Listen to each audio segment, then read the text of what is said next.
J'habite un corps qui se tait mal. Il ne crie pas, non, mais s'exprime en râle. Les douleurs sont polies, trop bien élevées. Elles frappent de l'intérieur et s'excusent d'exister. J'ai appris à les camoufler, les habiller de phrases simples et épurées. Ça va aller? Je suis juste crevé. Je gère. Mensonges répétés jusqu'à en devenir ma propre langue étrangère. Ma maladie n'a pas de couleur ni d'odeur. Pas de preuve à poser sur la table des rancœurs. Elle est faite de lenteur, de rendez-vous manqués dès le petit matin, de nuits sans saveur où se lever est le défi quotidien à peine atteint. Maladie fantôme, invisible à l'œil nu, devenue mon binôme aux douleurs incongrues. Le temps passe sur moi sans demander son reste. Quant à toi, horloge interne, mes saisons te détestent. Je compte les années en rémission active, minuscule victoire du combat corps et âme qui fatigue. Je me souviens, amer, du corps d'avant, celui qui ne négociait rien, toujours partant, celui qui disait demain sans consulter le baromètre, sans besoin de permission pour simplement être.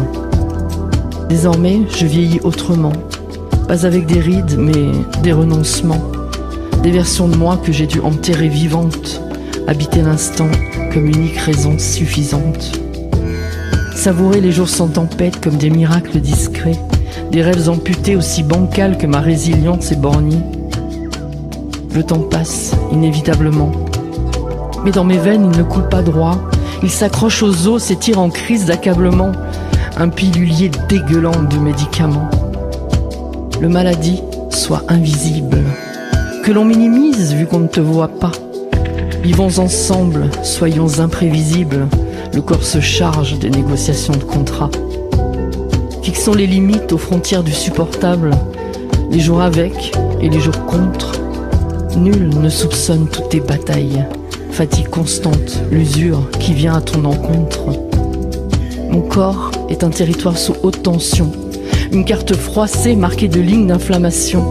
Une guerre froide où tout explose de l'intérieur. La douleur est un dialecte que je connais par cœur.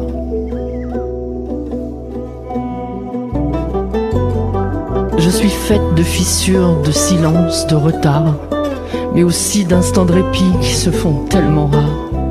Vivre avec l'invisible, c'est apprendre jour après jour que rester debout est un acte de bravoure. Pourtant, je tiens bon, pas par héroïsme, mais une chimique soumission. Nécessité vitale ou instinct de survie, en bon petit soldat que mon corps a mis au pli.